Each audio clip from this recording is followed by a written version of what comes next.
Hi guys, welcome back to my channel here on YouTube.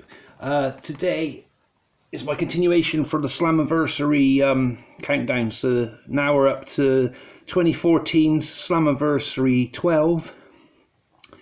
Back to the Roman numerals again, still using those, sorry, not back to, they still are using them, as you can see. It's a nice logo, I do like that one.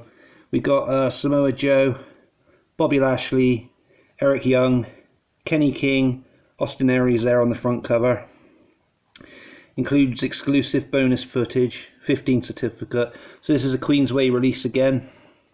The last Slammiversary to be released by Queensway. There's the spine. 2-disc set. There's the bonus disc. And there's the main pay-per-view, similar to the front of the cover. So we got various screenshots at the top. An Abyss there holding Janice, I think that is.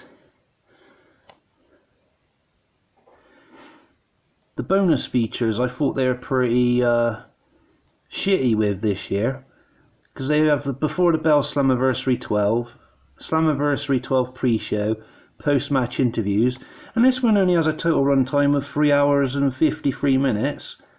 But last year, the previous year's one, was double that. It was like 6 hours something, and it was crammed with the extras. They just didn't seem to bother too much this year with the extras, I didn't think. But anyway, let's get to this. So TNA returned to Arlington, Texas on June 15th, 2014 for an evening of epic matches. Relive the action as Kenny King, Austin Aries, the Samoan submission machine, Samoa Joe and Lashley face off to determine which two opponents would battle champion Eric Young in a steel cage main event, plus more. So yeah, we kicked things off with a 6-man ladder match for the TNA X Division Championship, and boy was this fun. So we had Sonata, Manic, Tigre Uno, Davey Richards, Eddie Edwards and Crazy Steve. Really cool. I like most of these participants in this going into this one. Crazy Steve was a part of the menagerie at this point. I really like that stable. They're very underrated because they had like Nux, Rebel, who's now Reba or Rebel or whatever in AEW, and Rob Terry as the Freak. But I honestly did think they were a good little circus faction. I did miss them, and it was a good idea. Like I said, a lot of people didn't really take to them though. Yeah, a lot of stuff going on in this match. I really enjoyed it. A very good opener. Highly recommend that. They always are good with these X Division title matches, aren't they? Whether it's a ladder match or the Ultimate X. But yeah, very badass indeed.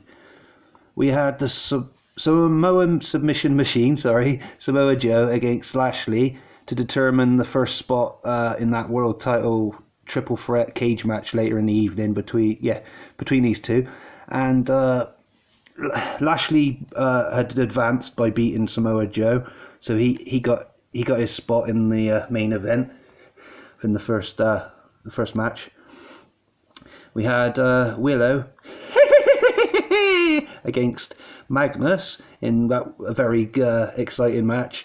It's good looking back at Willow's short run in TNA. It was good, and all the segments they did to build up to him debuting. I actually didn't realise it was Jeff Hardy until I researched it more. Like back then, I'm on about, not now. I knew it was now, but back then, leading up to that, when I was watching TNA at that time, because I couldn't really see his face properly, and then I just worked out it was him, and then they started telling you it was him on TV and like an alter ego. But yeah, it was cool. I like that Willow character. It's very cool. Kenny King against Austin Aries was up next to determine that spot, the third spot in that triple threat main event.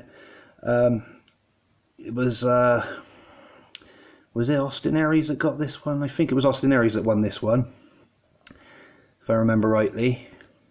The match wasn't that memorable, that's why I can't remember it. But yeah, I'm pretty sure it was Austin Aries that had won that one. The Bromance So we had Jesse Godderz and DJZ against the Von Erichs, Marshall and Ross in an okay match, which you would see more likely to be on Impact rather than a pay-per-view. They obviously used this as like a little filler, I suppose. We had the TNA Knockouts Championship match between Gail Kim and Angelina Love. I was really backing Gail Kim on this one. It was unfortunate she didn't win. As I said before, I don't really think a lot of Angelina Love. Just pointless. We had a Texas Death match between EC3 and Buddy Ray. And this kind of reminded me of the Buddy Ray match from the previous year as well, when he was against Sting in the No Holds Barred match. Because a similar thing happened. They pulled up the ring mat again and exposed the boards and used that, if you see what I mean. Which was, very similar indeed. Very strange. And there was a spot where it looked like Dixie Carter was going to get put through a table, but luckily Rockstar Spud pulled her out the way in time and saved her. And then it was Buddy Ray who went through that and picked EC3 up a win.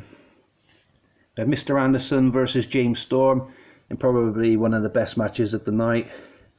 Really liked these two going at it. It was cool. They should have been in the main event and not the ones that were in the main event, which is what I'm going to talk about now. So we had a three-way steel cage match for the TNA World Heavyweight Championship. Eric Young versus Bobby Lashley versus Austin Aries, I'm pretty sure it was. Absolutely rubbish match. I didn't like it at all. All the people involved in it, I just, apart from Lashley maybe, I don't think the other ones should have been in the world title picture, to be honest. That's just my opinion though. Yeah, it was a bit of a letdown really. So we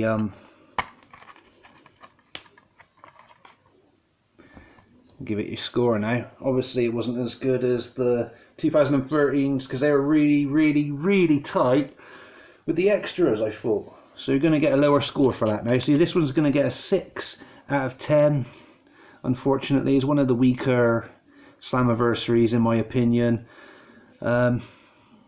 Not a lot else to say about it really. Let me know what you guys think in the comments below, whether I'm right or wrong. I'd like to hear your thoughts. Please like and subscribe. Take good care of yourselves, guys. I'll see you continuing on with the 2015 one on this collection. Peace.